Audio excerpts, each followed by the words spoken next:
Hey,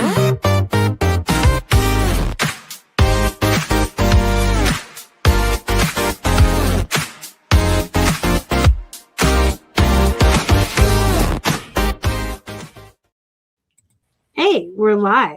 Welcome into the Flippin' Hippos reselling channel. I'm Star, and I'm live every Thursday at 8:30 p.m.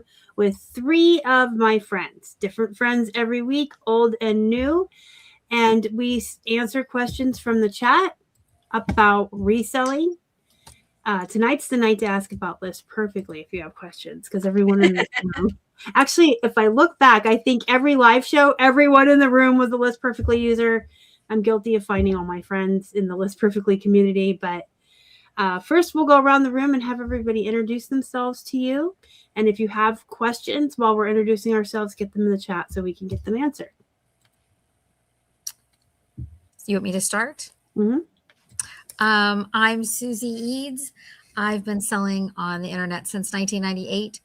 I sell on eBay, whatnot,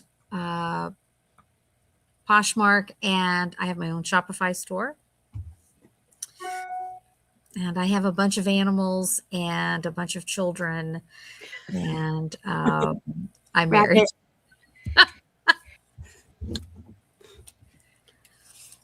Hello, my name is Kelly. I'm the Artful Journey, and I'm on all the things too.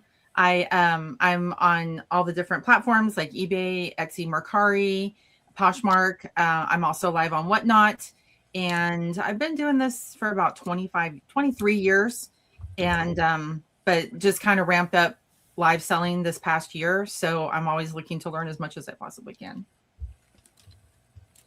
Hi, I'm Kathy of Kathy Sings.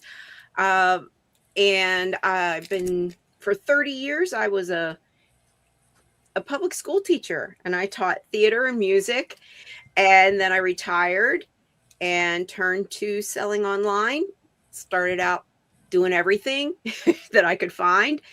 And then I slowly built to a brand where I'm specializing in music and theater, along with curated vintage, fashion, accessories, and small household items.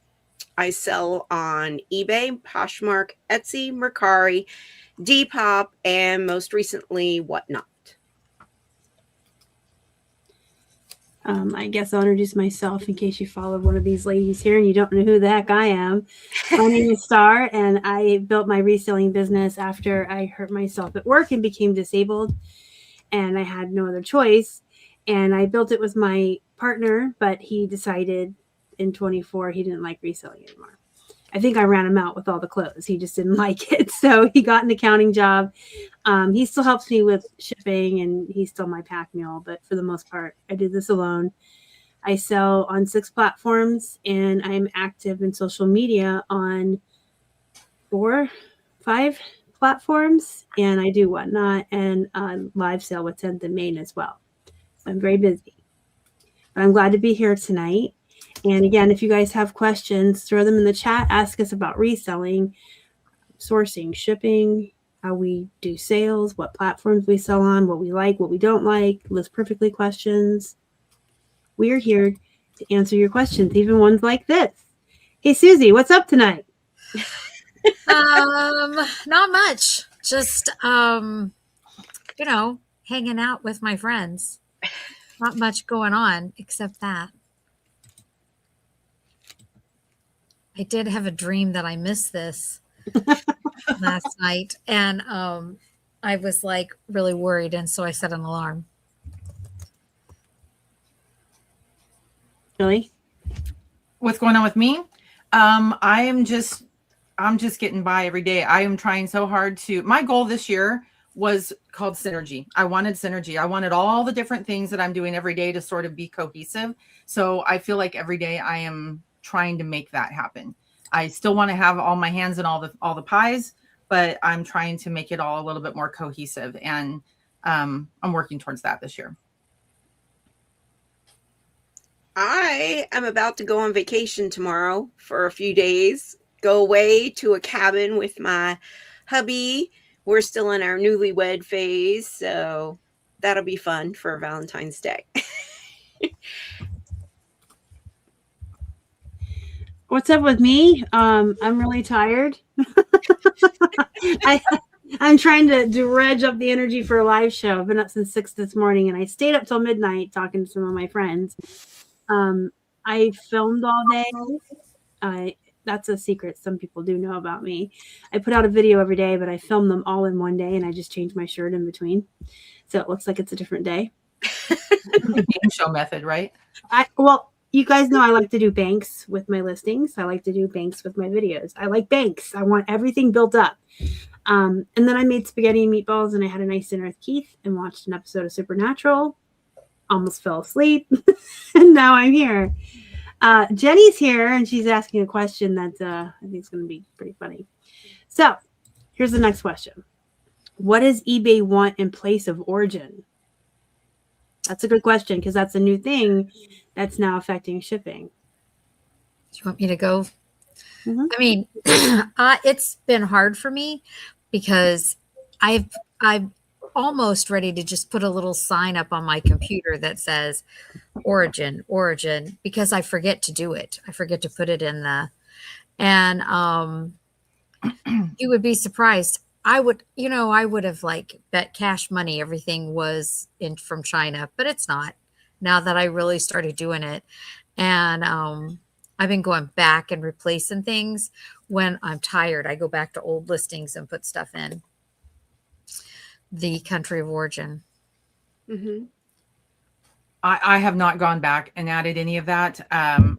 My method normally was that if it was something like made in China or something like that, I would not have entered it before. If it was something that I felt added craftsmanship, like made in Italy or made in Spain, or something that felt like it was, marketing the craftsmanship, I would add it before.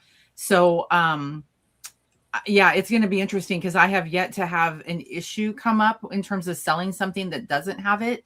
So I'll be interested to find out what that is, how that's going to affect me. I don't know if it's suppressing sales that don't have it, or if it's going to be where I can't list because of it. Someone else will have to inform me on that. Well, I had heard, and it makes sense, that we can't sell in certain countries if we don't have that in there. And so originally I was putting it in because I was trying to fill out as many things as possible. And then I heard, just fill in what you absolutely have to. And that was when I did like you do, Kelly, where it was like, if it seemed to help sell the item, I would put it in there, like makeup and skincare from Korea. Of course, I would put that in there, because they make great products, or Japan as well. But kind of avoided putting in made in China. And if it was vintage made in USA, I definitely put it in there. But now I'm putting it in there because we can't sell overseas now unless we have it in there. If I don't know what it is, I can't put anything in. And some things just don't say. Yeah. I'm honestly, I have 5,500 listings. So I'm not going back and adding it in. I delist and relist 10 to 20 every morning. So like Valerie says here, as I'm doing that, every time I delist, I don't just delist, relist. I edit the listing somehow. So I'll add them back in. So a lot of them have it though. Honestly, I would always take out China because that makes your stuff sound cheap. But if you use AI, the list perfectly is AI anyway. It'll read it from the tag and fill it in for you. And so I was just leaving it for like the last year when I've been using AI. So I think a lot of mine have it. I'm not too concerned about it. I don't know if it's suppressing me. I'm on 5 other platforms. I guess I just don't care. I don't get worked up about a lot of things. I'm just like, it is what it is. I can't every time eBay changes something, spend a week on 5,000 listings changing something. So I just got to do what I got to do. Okay. This is a PG-13 YouTube channel. Some of my viewers have children. We try to keep it friendly, family friendly around here. If you wouldn't hear it on primetime television, please do not say it out loud and use a letter to represent your favorite curse word. You never know what we're going to get asked on here, okay? So, Of course, Jenny said that. I try not to curse, but I do a lot. But my favorite is probably Sweet Mother of Pearl. Because when I say that, I usually mean the mother of all curse words. But instead, I'm saying Sweet Mother of Pearl. I love it when you say that. Or Moses in a basket. I have said that a few times. But I have been known to cuss like a sailor. So I do try to rein it in a little bit too. You know, I'm on the phone all day with clients and I don't want to find myself, expletive this, expletive that. You also have something that you said, which I love, something about French toast or something like that. Oh, what the French toast? What the French toast? I love that. I have been known to use the MF word occasionally when something, drops or breaks or, it gets stuck, like my computer isn't working and I just want to, the MF word might come out. But I also will say, and I've been doing this for years, there's a term I say that, damn you, Salazar.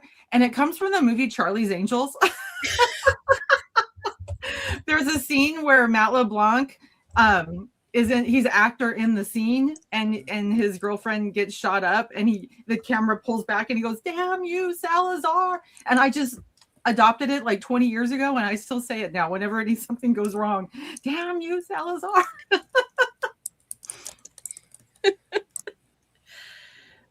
So I grew up where you got the soap in your mouth if you cursed. And so I really didn't curse much until like my 50s, to be honest. And then I let them fly for quite a while. And but the two words that kind of fly out of my mouth really easily, one is hit, and the other one is just darn it, is what I used to say, and now I just say it. But yeah, as a teacher, and I taught middle school most of my career. When I was in high school, kids wouldn't care if you let one of those words go. They thought they were just normal life words. But in middle school, if I ever accidentally said one of those words, the kids would all be like, ooh. But it wasn't something they would report to anyone. It was more like they thought it was funny. But I probably did that twice. So if George Carlin and Quentin Tarantino had a child who was also a trucker, that would be me. But I know how to rein it in, and I don't accidentally swear in situations where I shouldn't because I worked in nursing homes for like 20 some years. So I can go to work because I know I can't walk through the halls with the old people and be like, what the F is up, guys? I know how to be professional, and I do try not to swear on here, although you hear the occasional PG-13 ones on here. But in my off time or where I'm not professional, I swear more than anybody else in the whole world except maybe Valerie. But maybe she does the F one a lot. But it's always funny when people who've only ever seen me on YouTube meet me at an event and I come out with my mouth and they're like, whoa! And I'm like, that's the real me. My favorite word. Oh my gosh. I don't even think I'm ready to admit that to the world at large. Kelly knows what it is. My close friends know what it is.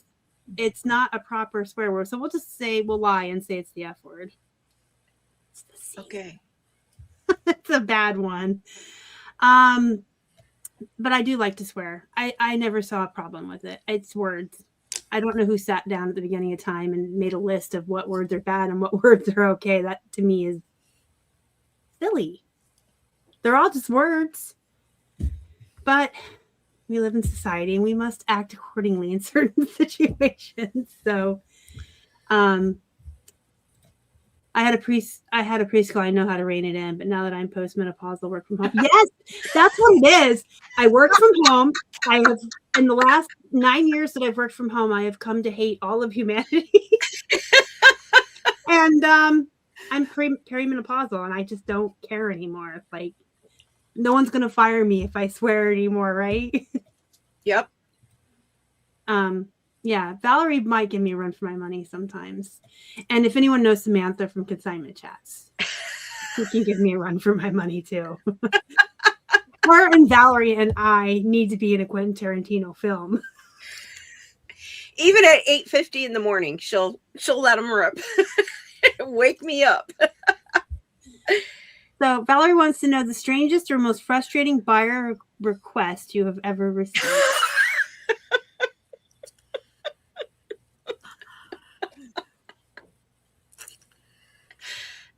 You know,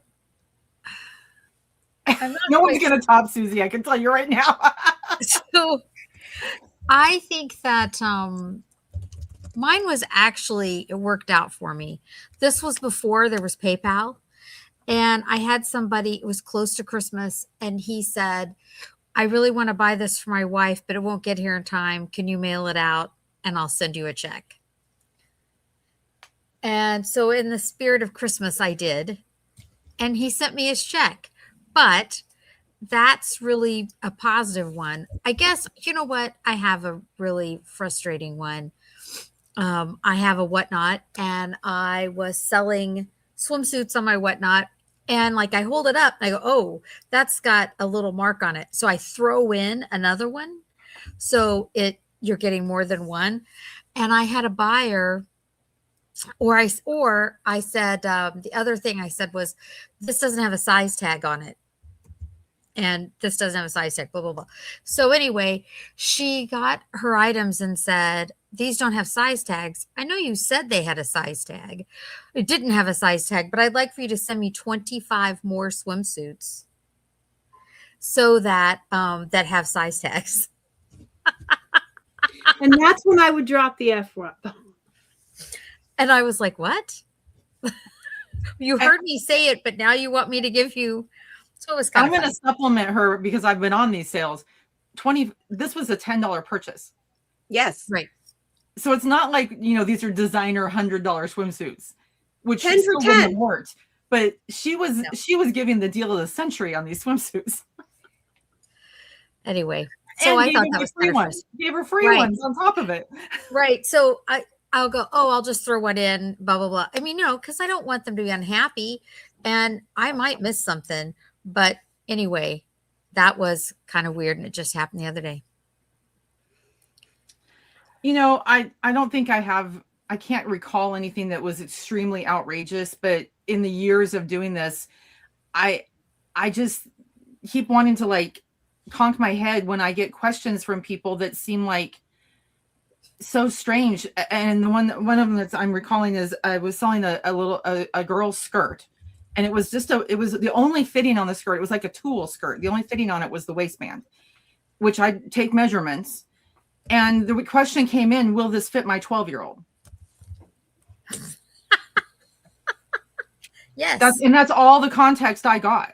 Mm-hmm. I don't have a picture. I don't have a measurement. I don't have anything other than, will this fit my 12-year-old? And that's a yes or no question.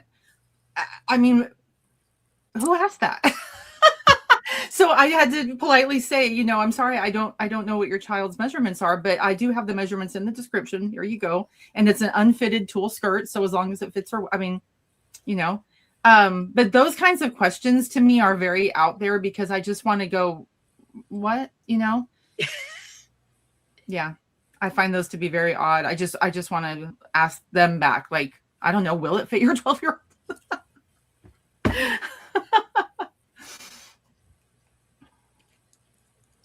Okay, so I was naive, and this was back during the pandemic, and I was selling on Poshmark, and I had a pair of boots that my sister gave me to sell. Now, my sister and I have the same foot size, but we do not have the same calf size. And someone asked me if they make a clicking sound when you walk. And I said, they make sound.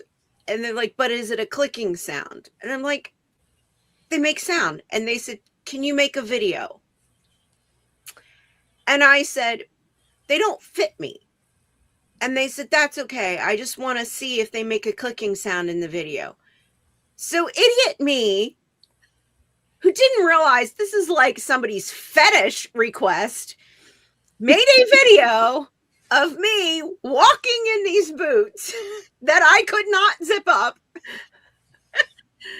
and actually posted it on Poshmark, because you can post a video on Poshmark. And it was there for like, I don't know, at least a month, until sometime when we were sitting in LP and people were talking about strange requests. And I told them, and they're like, you actually made the video? I'm like, yeah, it's on Poshmark. And they're like, you're kidding me. And I'm like, no. And they said, I would have made them pay for it. And I was like, what? And then they explained it. And I went in and deleted the video. I'm like, oh my God, I can't believe that's been there for a long time. I had no idea. And it was like, I was just so naive. That's just the way I was. So I don't have anything like really wild like that, but there was one lady that I remember this, and it's from like 3 years ago. And the fact that I remember it must mean that it's very frustrating, right? I was selling a scrub top and scrub bottom set, and they were red and burgundy. No, they were blue. Whatever color they were. She wanted to know the exact shade. And I said to her, the exact shade of a color can be very subjective.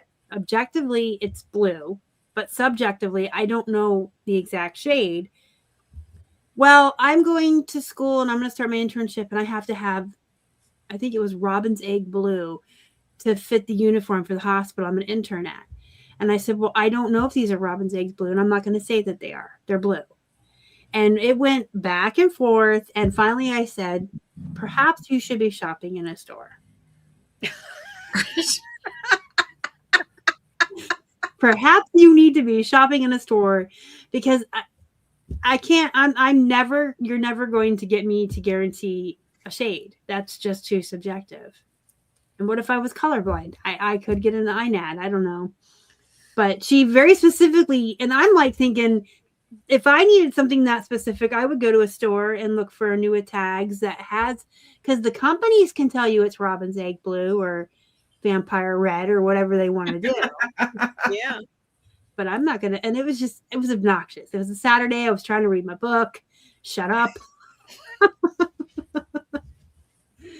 We don't have any more questions in the chat, so I'm going to ask some of my own until we get some more in the chat. Let's start with the easy one. What's your favorite platform to sell on? My favorite platform to sell on is the one that I know the best, which is eBay.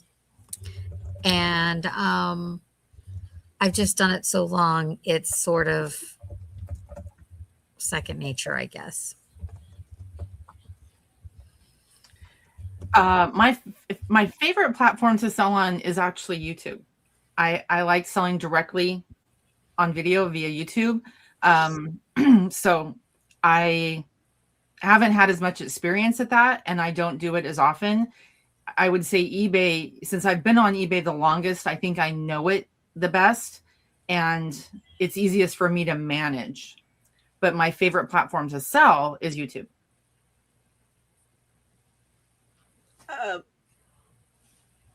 I'm grateful to eBay because I get most of my sales on there. The highest percentage of my sales are on there. But I'd like to get a sale on Poshmark because it's super easy to package. I know exactly, it just has to be under 5 pounds and I'm good. So I don't have to worry about the size of the box and, you know. This isn't where I sell the most or where I make the most money. So Etsy, I love Etsy. I enjoy how simple the shipping is. I enjoy how simple the listing is. And I enjoy that they pay so much more money for things. And, you know, a piece of costume jewelry that I can sell for, say, 20 on eBay, I can get 30 on Etsy. And they don't barter as much there. They just buy stuff. They just buy it. And I have it set for no returns. And it's just been a very nice, pleasant experience over there. It used to be Poshmark, but they're doing a lot of stuff I don't agree with right now. Hasn't really affected me, but it's affected people I know. And I don't like when platforms do arbitrary rules and don't explain things. So, Poshmark, you've been usurped. I like Etsy now. You did it to yourselves with your arbitrary, really weird rules and suspending people. We have this question. Do you guys do we use a cross listing service, guys? 3, 2, 1. Liz perfectly. We all use List Perfectly. If you would like, let's go around and say how each of us uses it for our business, because I'm going to put my affiliate link in and make some money tonight. No, I'm going to put my affiliate link in. You can get 30% off your first month, but I don't think people understand that List Perfectly is so much more than just a cross listing service, and that each individual person can use it in very different ways for their business. So we'll each tell you how we use it for our business. So I use List Perfectly to cross list and to help keep track of my inventory with the QR code labels.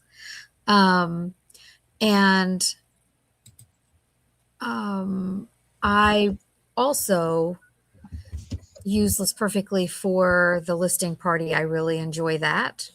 And, but I think the QR codes are essential when you have a lot of things that you sell. I have 20,000 items listed. That's not a, like, whatever. It's real. But anyway, and so, excuse me, I need it. I need those QR codes to help people. I'm like Susie. I've been on List Perfectly for years now, and I definitely rely on it as an inventory management system. And so I do use it, the AI system, to cross post to all the platforms, which I love, even Whatnot now, which is great. I do rely on it to delist for me. When something sells on one platform and it delists the other platforms for me, I'm loving that. I've said all along, I feel like I would pay the full price of List Perfectly just for the listing party part of it. I really love the community, the fellowship, the mentorship, the inspiration, everything that I've gotten. I've made friends from it. It's accountable. It gives me accountability. That to me is worth the price alone. But I also love the inventory management system. Yeah, everything they've said. But the first thing that I learned from when I joined List Perfectly and I went to the first mastermind, I started realizing that the education you get for free is insane. Like, I learned so much in that first year by just attending those meetings and going, oh, okay, I got to do that. Oh, I didn't know that. I didn't know that it worked that way. Okay. Like the first time that eBay changed the lowest shipment weight from 1 pound to separating 4 ounces and 8 ounces and 12 ounces, that was a game changer for me. I had so many things that were under a pound, and I just didn't know that I should be listing them that way. And I never would have known. I would have been still listing them all at a pound, and nobody would have been buying my stuff. So every time something gets changed on a platform, they tell us. Like, somebody's going to gripe about it immediately, and someone's going to give us a solution or find a solution right away. And so it keeps me in the know of what's going on in the business, and it helps me avoid mistakes that I just wouldn't have known about. Before I get into how I use it, I would be remiss if I didn't explain Listing Party and Mastermind, which has been mentioned. And if people are in the chat that don't use List Perfectly are probably like, what is Listing Party and what's Mastermind? So Listing Party is the social or community side of List Perfectly. So they have I guess you'd call it the tool side with the cross listing and the QR codes, and people do their accounting with it and keep track of their sales and their cost of goods. There's a lot you can do with that side of it. But over here is the community, and there's Zoom calls each day, and they're called parties, listing parties. And with any subscription, you could have the lowest basic, I think it's $5.95. You get access to the listing parties. So no matter what subscription. And they have a mastermind call every morning with Trish Glenn, and they discuss business strategies there, and they do assignments and accountability. But then throughout the day, every day, you can find people teaching you how to sell on Poshmark, how to do jewelry, how to do Canva, how to talk about true crime. I used to do a true crime one. There's, if you can think of it, somebody is teaching it. But here's the thing, it's peer taught. So every List Perfectly Zoom call is by Susie hosts one, I host one, Kathy hosts a accounting one for your books. So they're all peer led.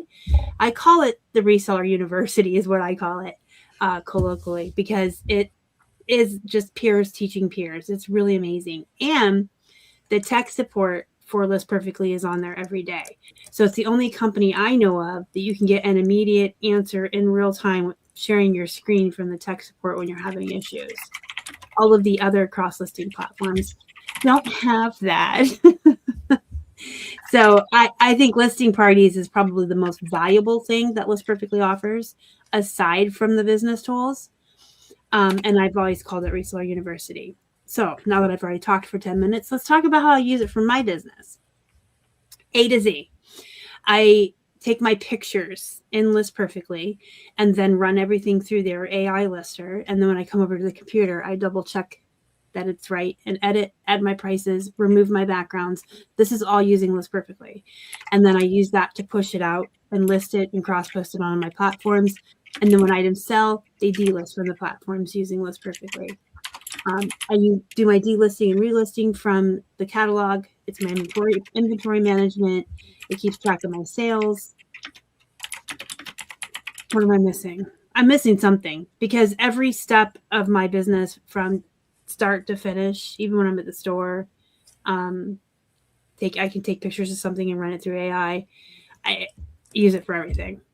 Your photos stay in List Perfectly forever as long as you have a membership. So if a platform goes down, you haven't lost your photos. They will always be there. That's one of the things, because I started on Poshmark and I imported, because you can import from another website into List Perfectly. I imported all of my listings, but a lot of my photos had been, they reduced the size of the pictures, the pixels in Poshmark. So a lot of my photos, I had to go back and redo the photos. So now that they're in List Perfectly, I can cross list anywhere, and I love that. And it's not just while you are using List Perfectly. You can cancel List Perfectly if life happens and you're not reselling for a little while. When you come back and reopen your account, all your listings are still there. Mm-hmm. Forever. I cannot, on a scale of 1 to 10, how much I use List Perfectly and would recommend to other resellers is 1 billion. That's not hyperbole. I mean, I'm very, very serious. I use it every single day and every step of the way. Plus, that whole listing party thing is invaluable. That pays for your monthly payment itself, I think. And I've heard Kelly say that too. So, yeah. Now that we've had the List Perfectly advertisement portion of the show,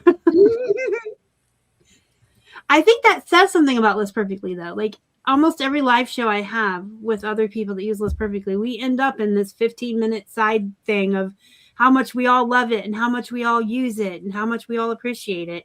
That should tell you something about a product when people are constantly talking about how much they love it. And the one more thing about it, this is probably my favorite thing. The founders, the creators, and every single employee is also a reseller. Mm-hmm. So you don't have these random CEOs who don't know how to resell or have never experienced what we experience on a daily basis. These are people who've been in the trenches. They are resellers. They know exactly what our pain points are. They know exactly what would make life easier for us. And they're constantly updating and changing things because they're resellers too. And I'm not sure if you mentioned this when you were listing the features. There is a live human person for an hour every single day that you can go in and ask questions. If you get stuck on something, or if a glitch happens or something is going wrong, technically You don't have to call or email or chat with somebody. You can actually go live with them every day. And it's somebody that understands reselling, not just how computers work. That's a blessing. Yes. And the CEO, or I don't know what she's called anymore, but I mean, you have access to these people who created it. I mean, it's great. Yeah. Yeah. I mean, everyone that uses it will talk about it ad nauseum. Everyone loves it. All right. So, does anyone sell large items like chairs? A set of 4, like dining size, how would you ship, and what money point is worth it? From Miss Tempting Treasures. I can say that anytime I have to ship something big, I use freightquote.com. They just have been, I live outside of Kansas City. They're in Kansas City. It's been really helpful, but they're everywhere. So it's all over the United States. And they can send somebody out to pack it, or you can pack it and have it picked up. But I always start with that the buyer has to arrange their shipping. So I prefer that. But if they don't want to, I'm thinking about, I have a very fancy hand carved rocking horse, and it's Victorian. It has a handmade leather saddle, and I'm contemplating driving it to Kentucky for the person myself, just because it's not that far, and I can go on a little buying trip while I do it. So anyway, freightquote.com is what I use. I don't really sell anything larger than I could put maybe in a 12 by 12 by 12 box. Not that I mean, I really haven't had an interest in things like furniture. But I'm also very constricted in space, so I don't even allow myself to look at that stuff. So yeah, I haven't ventured down the road in larger or freight type items. It's not something that I do yet. I had an antique, or not antique, a vintage chest of drawers that I sold on eBay and used U-Ship. It was very nerve-wracking for me because the shipping was actually more than what they paid for the item itself. And the whole, how do you put that on eBay and have them pay for it? And they didn't want to pay the tax on the shipping. And it was just very complicated and confusing and made me very nervous. So, but we do have someone in our community he sells music equipment, and he uses U-Ship all the time, and he swears by it, and he knows what he's doing. He does it. So it's not that it can't be done. It's just you have to, plus space. I mean, I don't have space. This was just something I needed to get rid of. So I thought, well, let's do it. I don't like shipping to begin with, but I don't mind when I slap something in a poly or a piece of jewelry and a piece of bubble wrap and a padded mailer, things that are easy. I have to do it. It's part of my job. It's not my favorite. When it starts to be cumbersome and I'm having to coffee mugs piss me off. I can't. I literally cannot, but I do. So I have some hard goods and I do it, but I don't like it. And so my general rule is when I'm out thrifting, I ask myself, do I want to mess around with shipping this? And if the answer is no, then I don't thrift it. I actually have it in my sort of long-term vision. There's a part of me that would like to have a booth space, like an antique mall kind of booth space, because I do like the idea of maybe, let's say I get these beautiful lamps or I get this nice artwork. So I could kind of have that be a channel. I wouldn't be shipping it. But right now, because I'm not shipping any of that, I don't even allow myself to try and look at it. Mm-hmm. Yeah, I don't if, for instance, I normally don't work weekends, period. That's like my rule for myself. But if I notice on Saturday I sold one of my Ray-Duns, I'm wrapping it Saturday or Sunday because 7 a.m. Monday morning is not the time for my anxiety when it comes to shipping. So I just prefer clothes and jewelry, like things that are easy, DVDs, video games, things like that. But I mean, it just depends on what you like. Some people love shipping. I love shipping. I like shipping. I understand it closes a circle and it means I've made money. My brain understands that. This side of it. This side is like, yeah, I want to just list. I hate shipping. So, we have some more questions. Let me get one. This one comes from Valerie. When did you resize? When did you resize? When did you realize that reselling could be a sustainable career rather than just a hobby? So I like to pretend that it's a hobby, but it is not. Mostly because I don't like failure and I don't want to fail. And so if I pretend that it's a hobby, then I'm not failing, right? But I've done it for so long, and my accountant laughs at me when I say it's a hobby. And so I think I realized it when my goal was to help pay off our land and to build the house that I'm in. And when we did that, it really hit me. And then 2 years ago, we built a 40 by 60 building. And sometimes I go out there and think, holy crap. Can I say crap? Holy French toast. I can't believe that this is all because I decided to sell some Beanie Babies to make some extra money. So I try not to think about it too much because that's a lot of pressure. I just want every day to list the same amount of items, to write things up, and to be the best I can be at it, I guess. That's a good philosophy. I am still trying to make it that.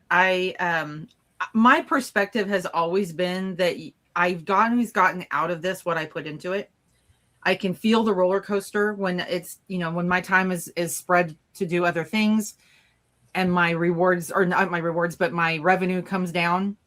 And then when I put more into it, my revenue goes up. So I've always felt like if I was able to put 100% of my time into this, that I would be able to have a sustainable career in it. But I don't have 100% of my time to put into it. So it's just, I just get out of it what I put into it. And I just keep trying to push the envelope a little bit more and a little bit more. I told everyone earlier, but you might not have been here. So for 30 years, I was a teacher in public school. I taught theater and music. And when I got to I think it was year 28, 27, COVID happened. And trying to teach music and theater online was not possible. I couldn't even require the kids to turn their cameras on. So it was just, everything had to be made from scratch. And I had already been putting in, so many hours every week that I didn't get paid for because of the subject that I taught, and having to do shows and performances and concerts and things and trips and blah, blah, blah, blah. Okay. So anyway, Fundraising, endless amount of fundraising. Yeah. And being responsible for kids, you got 85 kids and you're responsible for all of them at one time. And how do you keep them under control and make sure that nothing happens? It's a lot of responsibility. And so when COVID was not over, but when we got back into the classroom, I had to rebuild my program. And that was when I just looked at, when can I retire? Because I didn't want to have to rebuild a program because it was too hard. So I started looking for my way out. How can I do this? And I was already selling on Poshmark, and I thought, well, if I could make this much a month, I can make it. I can get by. And that was what I used as my litmus test. If I could make that much, I would go ahead and retire. And I probably did it a year earlier than I should have, but I'm getting by. So. Well, I didn't have a choice. I got hurt at work, and They gave me light duty for 1 week and then decided they were going to take that away from me and not give me employment and not pay for my hospital bills. So I had to get a lawyer and sue my ex-employer and replace my income in the meantime. Thankfully, Keith had this set up. It was his part-time. This was his fun thing. He sold collectibles, but I kind of just rammed in like a big old hippo and took over. And it was sink or swim for me because I really couldn't work outside of the home anymore. And I had to make it work. I had to replace my income. So I did. I worked 12 hours a day, 7 days a week for the first year. And he worked his job and this for the first year. So when you guys hear me say I take the weekends off and I take evenings off, I earned it. Mm-hmm. And I deserve it. But we worked really, really hard to build it together. And just a side note, I think that was when it went from a fun, just doing collectibles for him into this full-time job. And all of a sudden we're doing all these clothes and thrifting. I think that's when it took it out of his sales, but he stuck with it for 7-8 years. He liked the freedom of working from home, but sometimes life happens and you have to make lemonade out of lemons, and I did, but I would not recommend that to anybody else. Don't just quit your job and jump in. It's very stressful. Do it the right way unless you don't have a choice. I am going to look at these comments. Oh, that's Susie. I'm like, who's writing novels? Susie. No, it's okay. I can't seem to sell much on there, but I love to buy. Oh, Facebook Marketplace. Yep. I'm trying to buy some shrimp for my aquarium right now. So I want to start buying DVDs on Facebook Marketplace because I've been doing them on Whatnot. I cleared out my own entertainment center and I'm selling my own. But my rule is I think I want to do it when it's summertime and it's light at night and then I can meet people in public places. Right now it's -100 and dark at 4 o'clock. There's ice in my drive. I ain't dealing with it. All right, let's go to the next question. How much on average do you spend a month buying inventory? So that's a weird question. Well, it's not a weird question. It's a good question, but it's a question that I don't have a direct answer for. So on One ID, I sell mostly brand new bras and swimsuits, intimates. I do have other clothing. And then if I find something, I'll pick that up and buy it. I usually buy those things when someone calls me and says, hey, I've got a bunch of this. Do you want to come buy it? Which is why I have 24 Gaylords of swimsuits. And so I selling them on Whatnot. Anyway. By the way, she goes live on Fridays at the same time as me. So I stopped doing that now because I was gonna say go to her show. I'm just selling 20-year-old DVDs. I want to go to your show and buy swimsuits. There you go.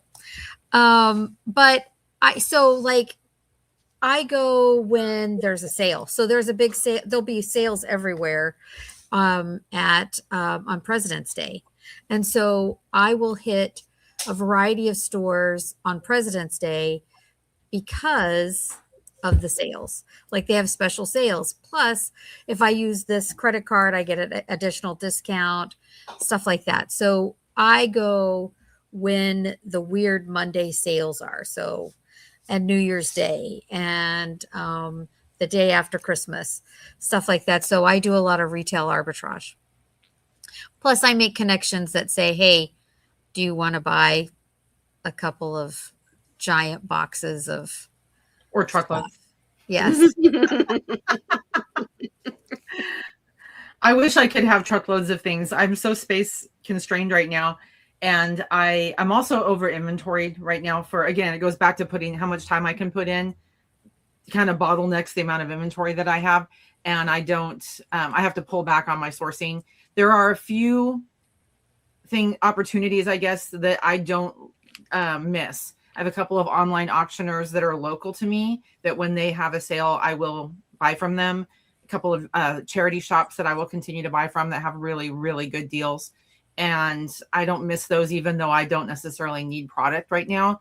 But I'm not doing a lot of like estate sale, garage sale things right now because I don't I don't need to source just for sourcing. Although that is my favorite part, unfortunately. I love sourcing. But yeah, I need to get down my inventory. Back to the question though, I don't really have a budget. I do have a couple of, I don't miss these opportunities. And then when my inventory gets low, I sort of increase my budget to bring in items that meet my margins and my thresholds. I, at the moment, do not need to buy anything. I have too much stuff. I'm out of room, and I've been trying to sell down so that I can create my own items to sell in my niche. But yes, I try to find opportunities, but I'm more like Star. I do not like going out and buying stuff. That is not a pleasure for me. It is, I had a friend come by who was a reseller, and we went shopping, and I had more fun because I could talk to somebody. But going out on my own, unless I will like run through, just try to find the music and theater things, vintage, and then just get out. It is not a pleasure. I don't enjoy going through all the things trying to find stuff. Well, I do. The hunting pack is not me at all. I would do storage units if I had space. I love it. Yeah, that's why when we're in meetings, I'm constantly saying, if anybody finds things that are music and theater related, just let me know. And one of them does this. She'll put a box aside for me, and when it gets full, she'll say, come to my whatnot show and bid, and I'll send you your box. and I get great stuff from her. I wish everybody would do that for me. So, yeah. Okay, well, I don't spend that much, except for once a year. So I live in Pittsburgh, and normally it gets like cold and snowy. And this year, someone pissed off Elsa. Because I'm telling you. But so normally towards the end of August, going into October, I overbuy and I hoard like a little squirrel, so that in the winter time I can just stay inside in my pajamas where it's warm and I don't have to worry. I do order probably one 15-pound box of jewelry a month. I pay $6 a pound for that, whatever the math is. It's like $90. I only usually order one of those, and it goes through my whatnots, and then it gets listed, whatever didn't sell. So $90, because I mean the rest of it I already bought like last year, and I buy a lot of wholesale. I buy out other resellers. A lot of people come to me that, I mean, there's even a comment here. People hate clothes. So people will come to me and say, I want to get out of clothes, but I only pay 99 cents a piece here when I actually do go thrifting once in a while. So I usually pay $1 to $2 a piece, but I will buy everything. So I just bought 250 pounds from Lori last year and 4 boxes from Jenny. So I'm a cheap person, but I buy everything. So if you have 200 pieces and you want $200, I'm your girl. But when it's not winter, or when Elsa isn't blowing her air on us, once a month I do go thrifting with my eBay Seller Circles group, and I just pick up maybe 100 pieces. So normally maybe 190, but I always am hoarding and buying thread ups. So it's easier to ask me how much I spend a year, but my cost of goods is, people never believe me when I tell them, because I pay $1 or less per piece. Period. I'm really cheap. When I go to the thrift store, I'm like, that's $2. I can't afford that. I can't do that. That'll cut into my profit. What do you sell? I don't know why I yelled that. It's exciting. What do you sell? So on One ID Victorian Trading, I sell Victorian stuff that is brand new but looks Victorian. I also have things made. I have some robes and nightgowns, socks that I have made specially for, and jewelry, especially for Victorian trading. Then on my other ID that is the oldest, is the one that I sell. I really do sell everything, but I would tell you 50% is women's intimates, and 20% is swimsuits, and the rest is a variety of other things. I have 4 like broad categories that I sell in. It feels like I'm an everything seller, but I'm really not.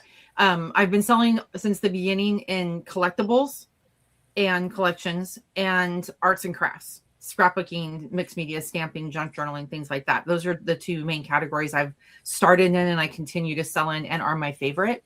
But I also love selling media like books, DVDs, CDs, and I can get it for next to nothing. So I continue to sell in that even though the profits aren't high.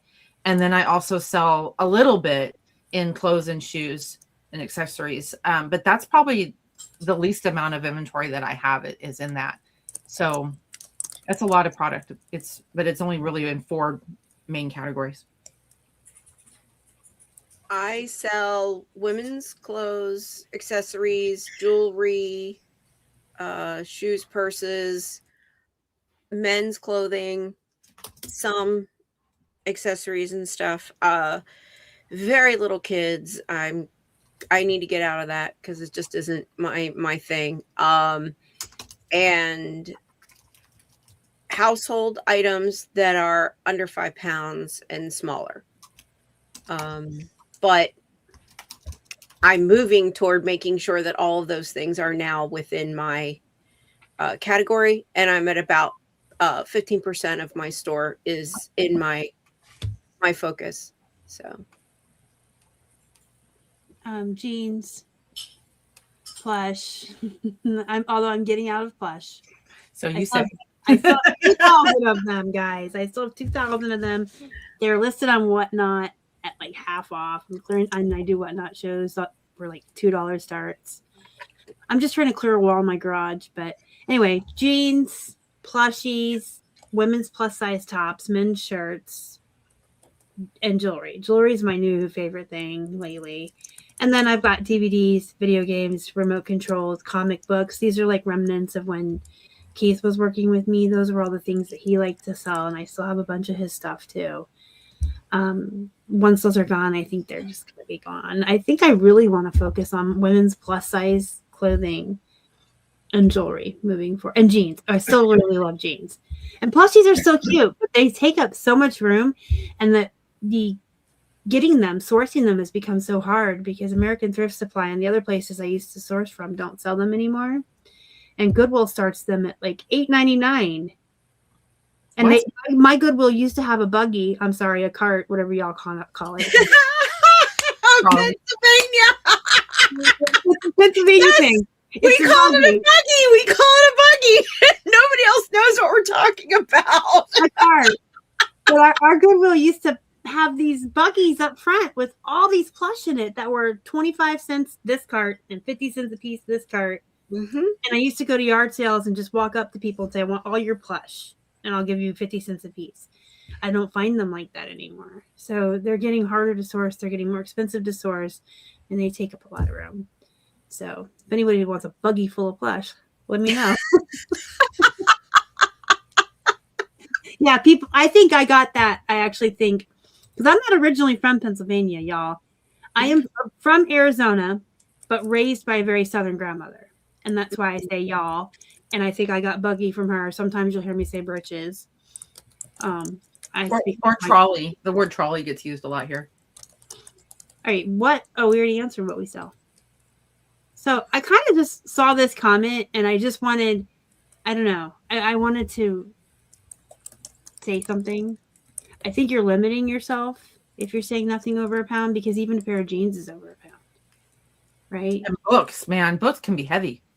Mm-hmm. I sell a ton of cookbooks, and sometimes they're 3-4 pounds. And with ground shipping, you can ship up to like 10 pounds really super cheap. I'm just putting food for thought in your head. I don't want people to limit themselves. You know what I mean? I go get a buggy every time I'm at the Piggly Wiggly. I lived in North Carolina for a time, and I used to shop there too. Oh my gosh, my grandmother's accent's coming out. Make it go away.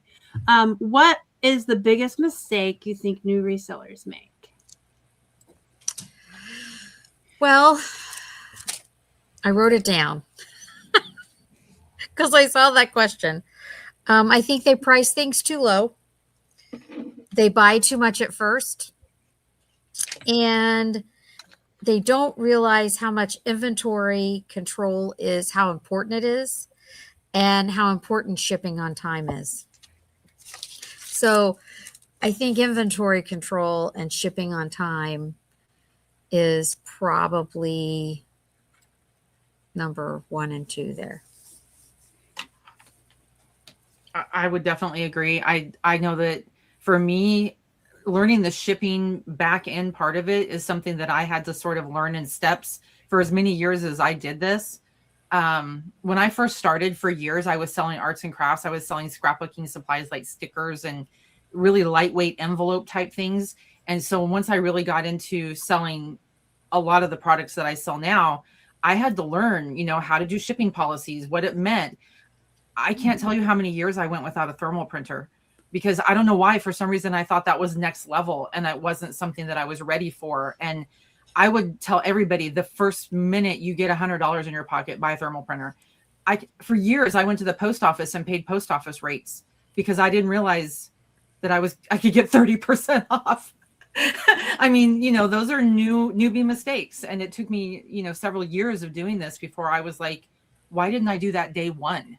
Is learn shipping, get a thermal printer and learn to use that first, because it will save you down the road. Yeah, absolutely. Yeah, buying things that you like rather than things that will sell. That's a good one. And even with me moving into music and theater, I still am looking at what are people looking for, what do they want to buy, so that I'm not just buying it because, oh, that's theater, unless it's really cheap, and then it's like, well, whatever. Sell comp the ratios. Yeah. And you just mentioned it, but having an inventory plan. Luckily, because I did music and theater, I knew how important knowing where stuff is. So I planned from the very beginning, and even like when I was just hanging things in a closet, I had the things labeled. I would have to say the inventory management system, because I speak from experience. So if you've heard the story before, sorry, you're going to hear it again. We didn't have an inventory management system when we first started. And I was in panic mode though, man. It was sink or swim. I couldn't work. I had to replace my income. So it was going to the bins and buying as much as you could and listing as much as you could, as fast as you could, to get as many sales as you could, to build as fast. So we just had bins. And then when something sold, you had to dig through 30 pieces of clothing in a bin. And it worked okay from March when I started until Q4. And then our first Q4, every morning was stress and crying and screaming and fighting and yelling and canceling orders. And it was just nothing I would want it even to wish on anybody. So when January came around and we got out of Q4, I spent 2 months, because we had already had 2,500 listings at that point. I had to fix it. So don't wait until your first Q4 when you're stressed and almost having a heart attack every morning.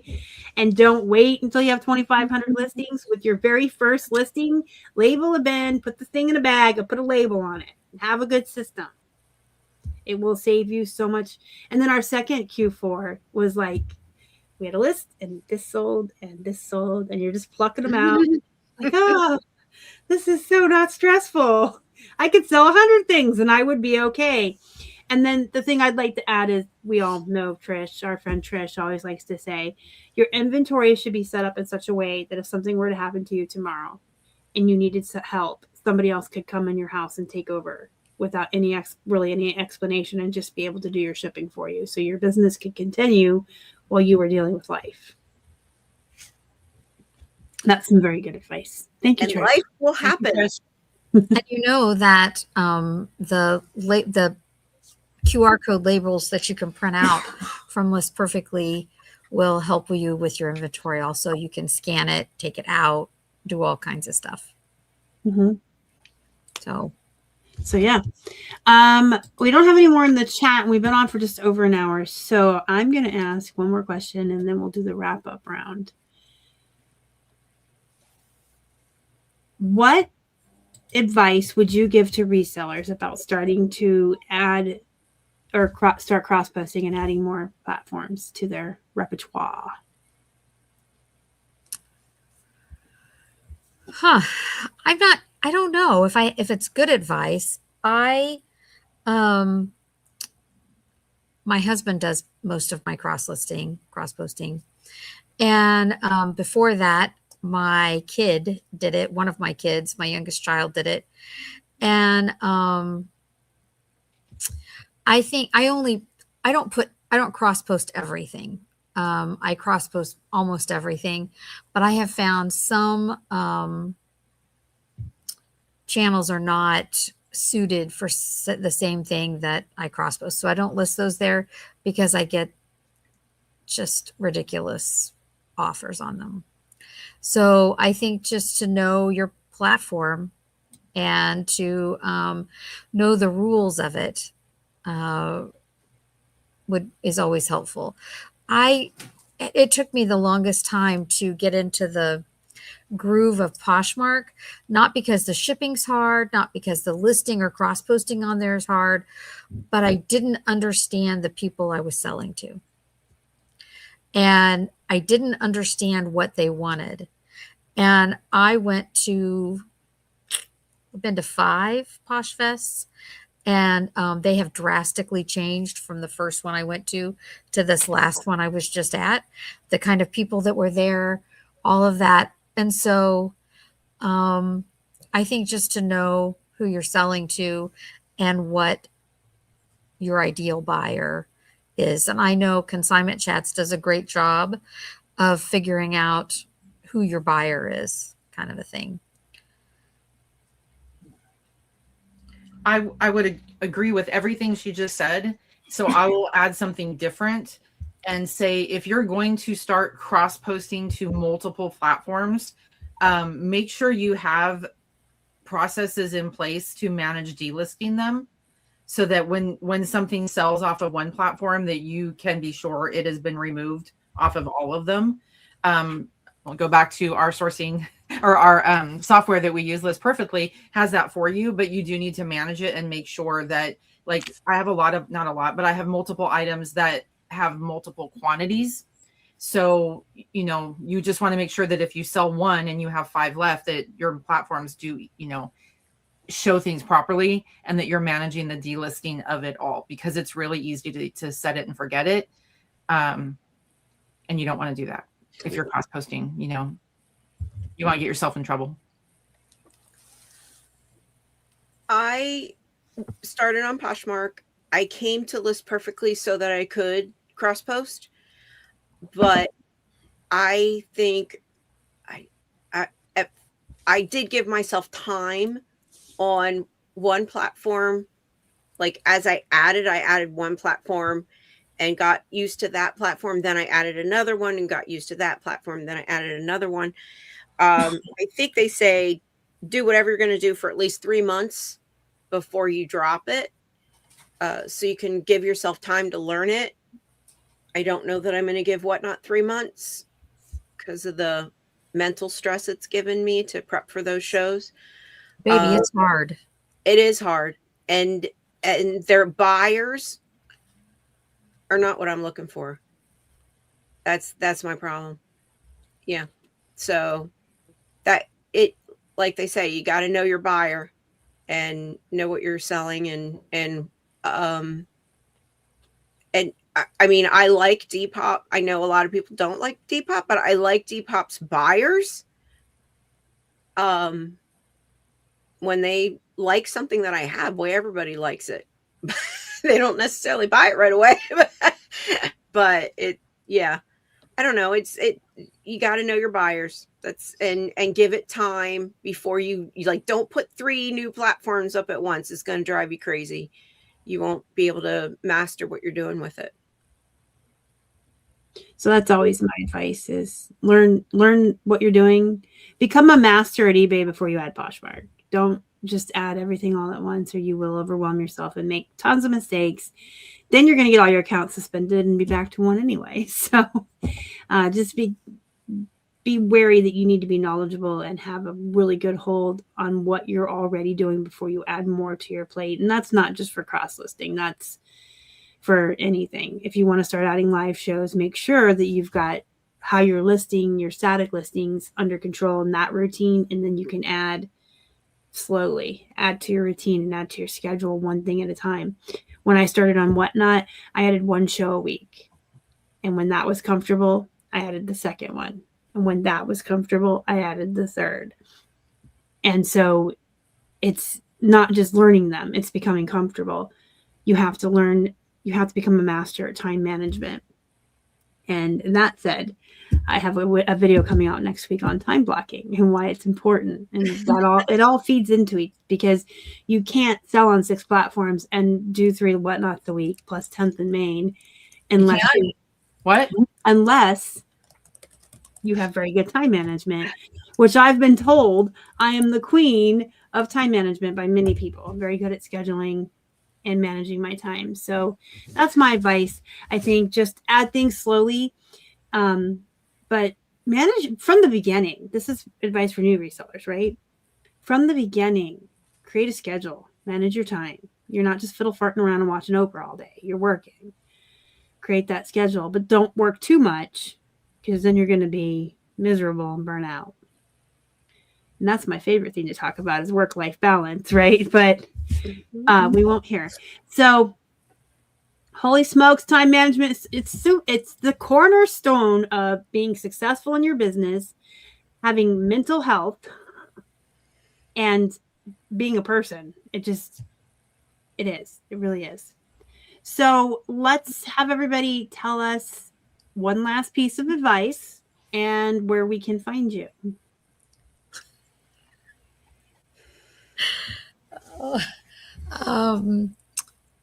My piece of advice is something that one of my kids says to me all the time, and that is to not give up. Don't give up. Just keep doing it.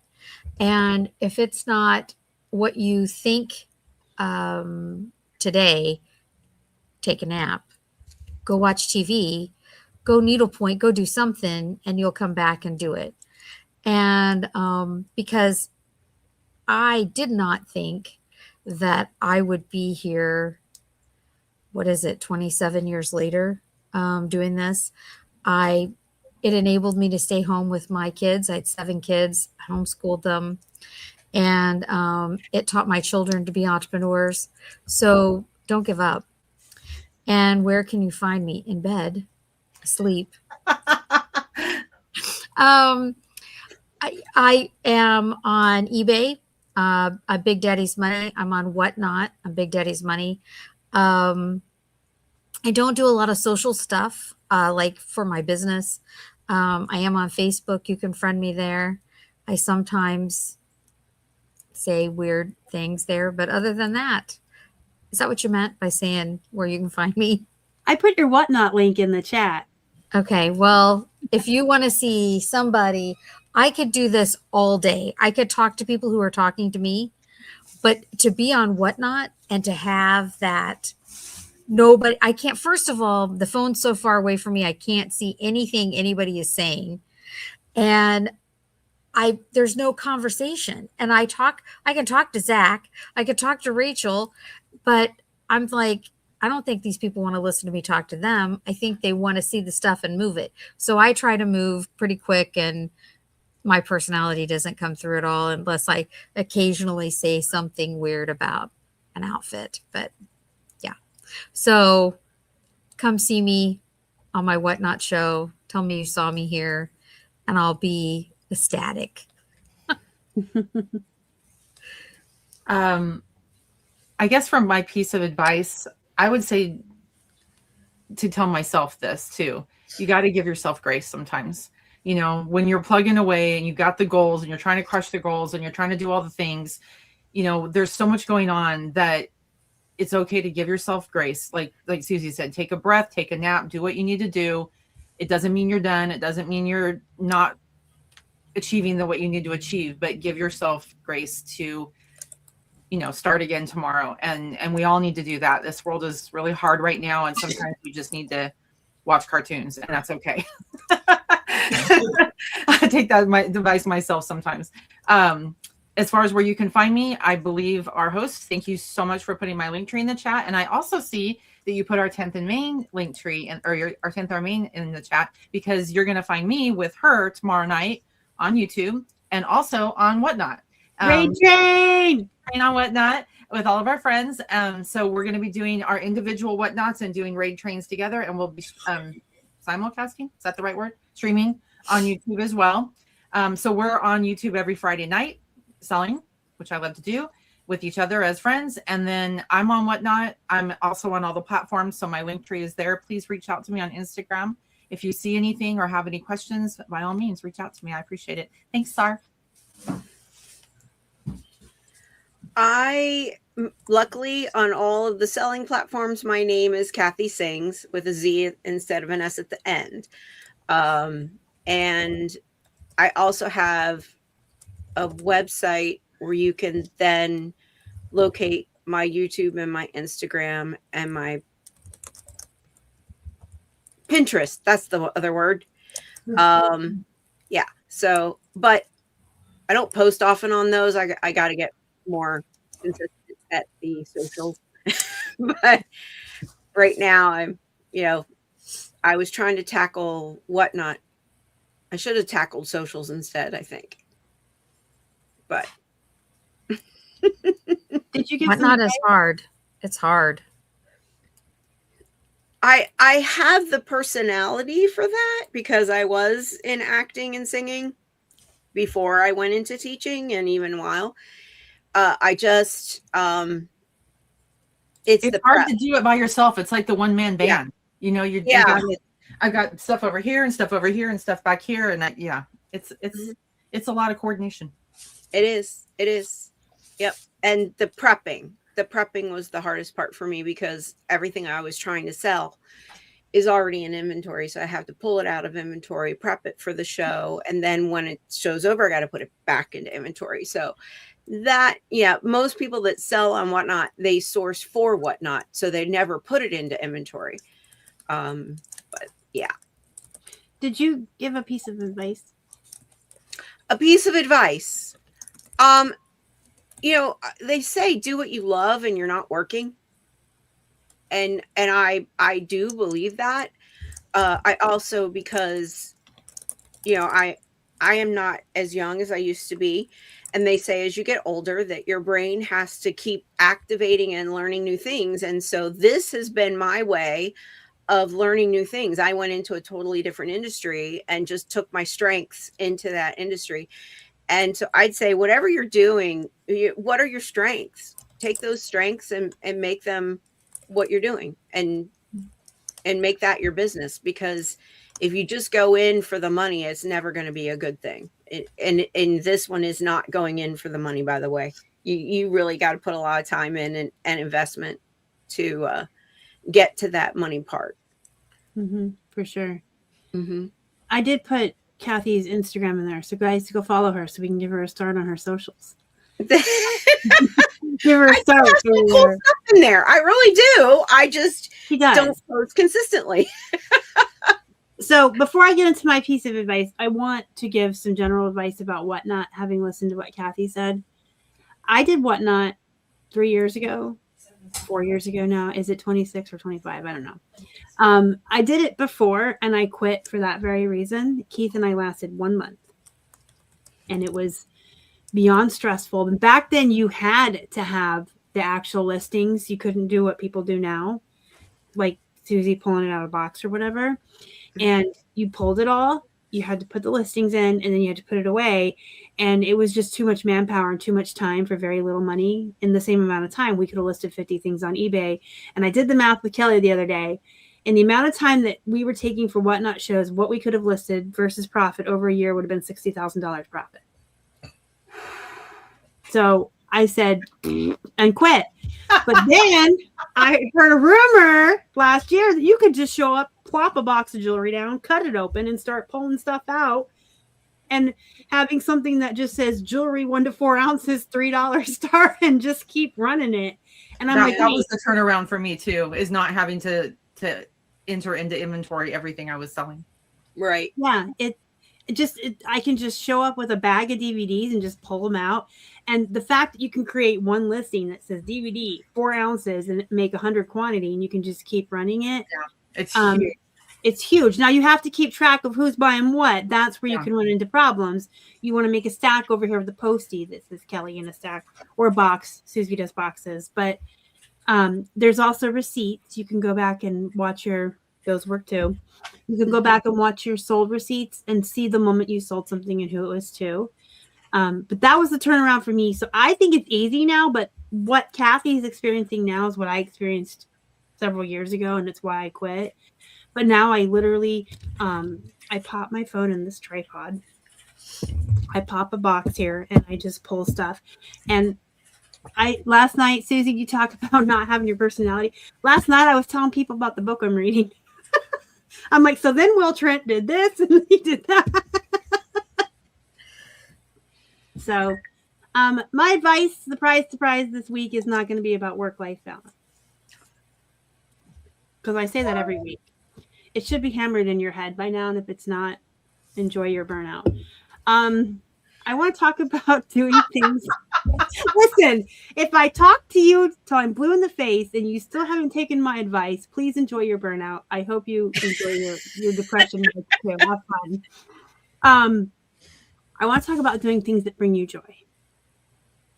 If you're sourcing, photographing, listing, and shipping items that frustrate you, piss you off, and you don't want to do it, guess what?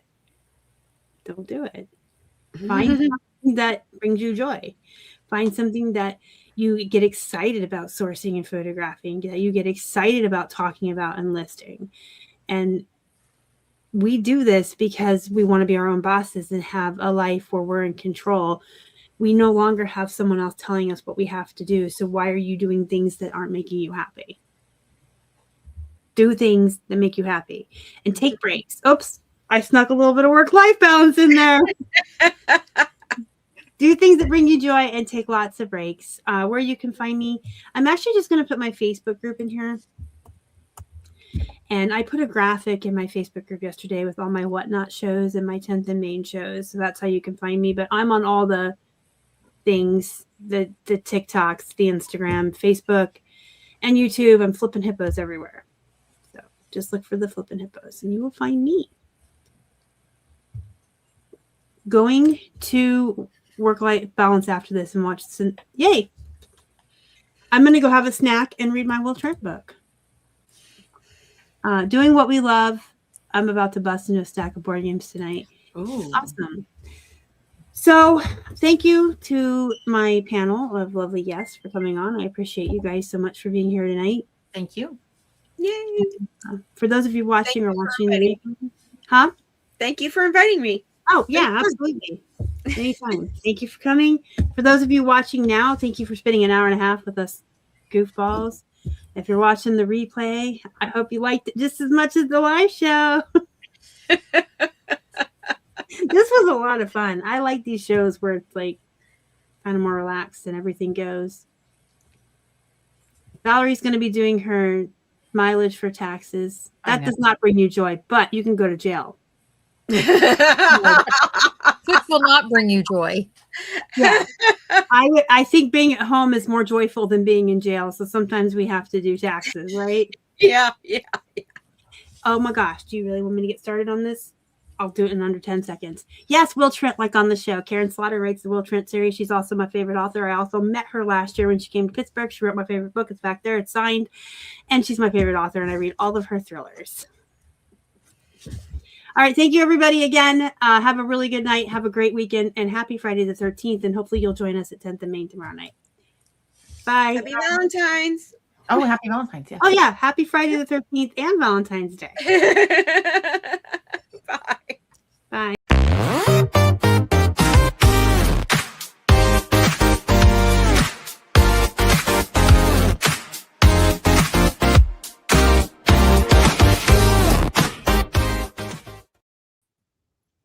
All right. Susie already popped out.